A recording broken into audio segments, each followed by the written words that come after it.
स्वर कोकिला शारदा सिन्हा जी को भी श्रद्धांजलि अर्पित करता हूं। भारत के राष्ट्र विधाता अहाँ तो गजब के लिए सरकार। आहा, जिंदा में तो कियो मुँहो देखना हार नहीं छे, किनको कियो नहीं पूछे छे, लेकिन मरला बाद तो सब अश्रुपूर्ण श्रद्धांजलि दै छथिन। वाह शारदा दीदी, तो वाह शारदा दीदी। अरे शारदा दीदी की छलखिन से के ने बुझबे, लेकिन अहाँ के तो बहुत बहुत धन्यवाद जे अहाँ जिंदो में एक बेर खोज खबर लेने रहिए और आज दरभंगा के भूमि पर अहाँ शारदा सिन्हा के चर्चा कर रहल छे और शारदा सिन्हा के वो कीर्तिमान के अहाँ व्याख्या कर रहल छी। ई अहाँ के महानता अछि।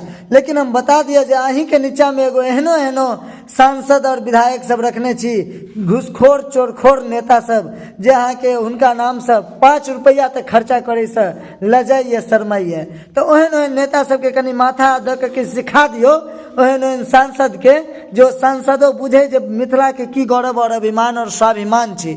आइयो शारदा सिन्हा जिनकर नाम लऽ रहल छै ने, ओ शारदा सिन्हा साक्षात शारदा छलखिन हन।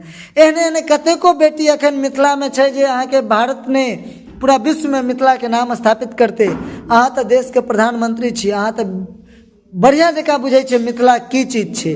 तो धन्यवाद अहाँ के जे अब पूरा अहाँ के पूरा भाषण हम सुना रहल छी सब लोगन के। सुनू प्रधानमंत्री नरेंद्र मोदी आई शारदा सिन्हा के बारे में की कहलखिन हन। साथियों, मैं मिथिला की धरती की बेटी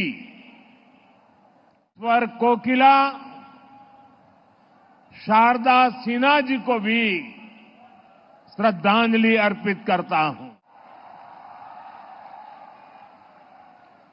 शारदा सिन्हा जी ने भोजपुरी और मैथिली संगीत की जो सेवा की है वह अतुलनीय है।